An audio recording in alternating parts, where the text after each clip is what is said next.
Assalamualaikum warahmatullahi wabarakatuh. Perkenalkan, nama saya Friski Lianti Nurnisha. Saya adalah salah satu dosen pengajar di program studi Ilmu Komunikasi Universitas Muhammadiyah Yogyakarta.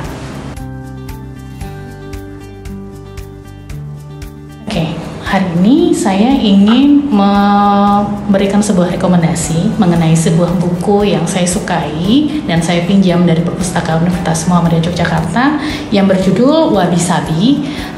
Buku ini dikarang oleh Nobuo Suzuki. Walaupun ada pengarang buku yang lain, tapi versi ini yang saya baca dan banyak inspirasi yang saya dapatkan dari buku ini.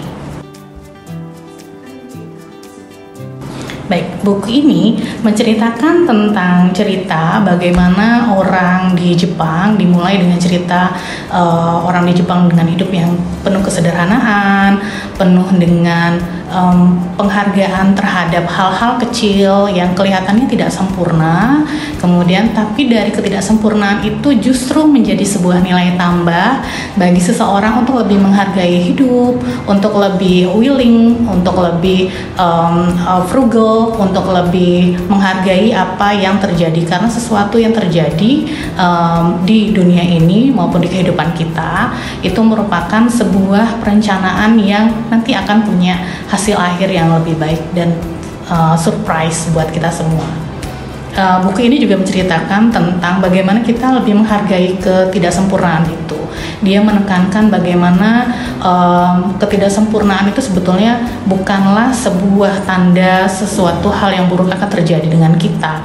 Ketidaksempurnaan itu justru membuat kita menjadi orang yang lebih baik dari sebelumnya. Karena dengan menghargai ketidaksempurnaan, kita belajar dari ketidaksempurnaan itu, kita menerima ketidaksempurnaan itu, justru kita akan lebih mengenali diri kita sendiri, lingkungan kita, sehingga kita lebih bisa untuk menghargai apa yang terjadi di tengah hiruk pikuk dunia modern yang selalu pengen lebih cepat, selalu pengen semuanya perfect, sama, simetris. Nah, buku ini tuh memberikan sebuah perspektif yang berbeda tentang dunia modern.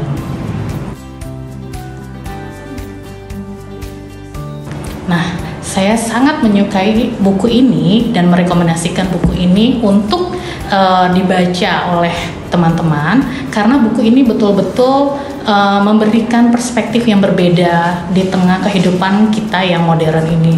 Ketika kita merasa bahwa teknologi itu adalah jawaban dari semua kesulitan-kesulitan yang kita hadapi, di mana kesempurnaan itu adalah tujuan yang ingin kita capai, buku ini memberikan perspektif yang berbeda.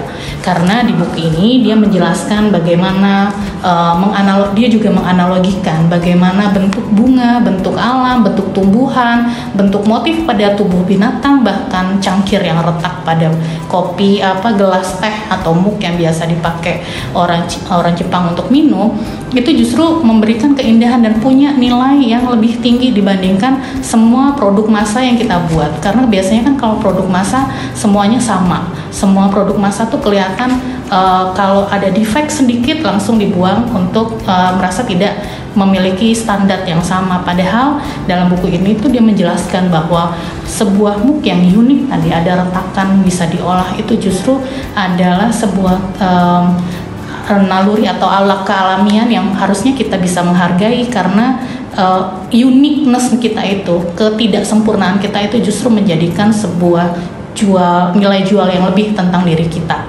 Bagaimana kita bisa lebih menghargai kekurangan kita.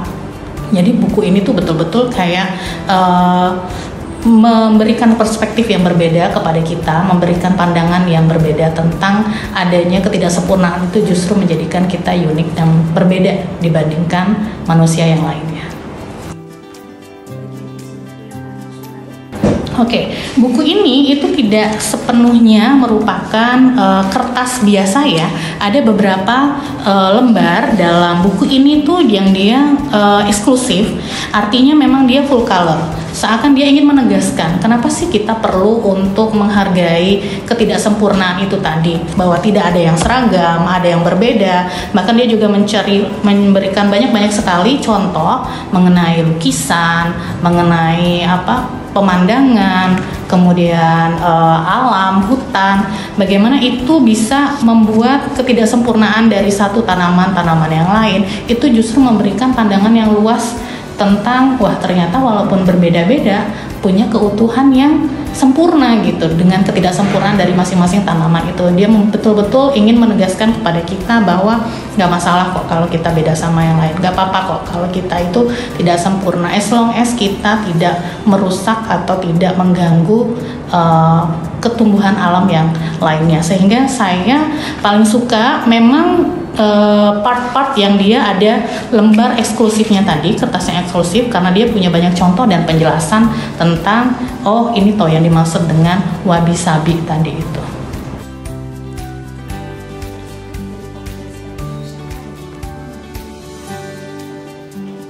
Oke, saya sangat merekomendasikan buku ini untuk orang-orang terutama yang hidup di dunia modern.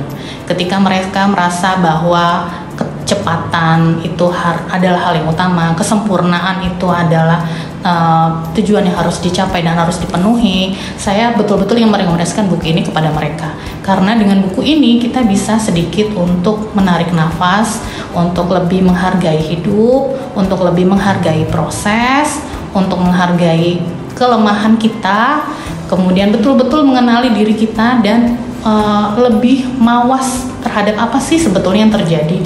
Karena tidak selamanya kecepatan itu adalah hal yang baik gitu.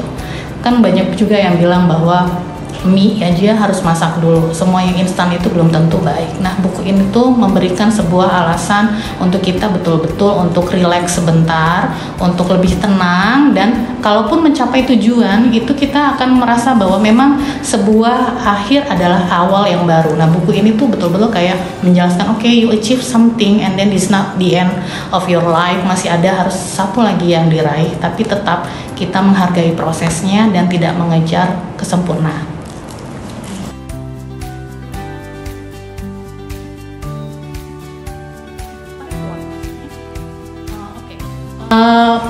Quote yang pengen saya sampaikan di sini, ada beberapa penulis yang lain menuliskan tentang wabi-sabi, karena sulit juga untuk para penulis-penulis itu untuk menjelaskan arti dari wabi-sabi itu sendiri apa. Karena setiap orang pasti akan punya pengalamannya sendiri untuk menghargai tentang wabi-sabi. Walaupun di buku ini penulis juga menjelaskan maksud dari wabi-sabi secara terminologi ya, wabi dan sabi dalam bahasa Jepang itu diartikan seperti apa, tapi setiap pembaca pasti memiliki pengalamannya sendiri untuk mengartikan wabi-sabi itu seperti apa.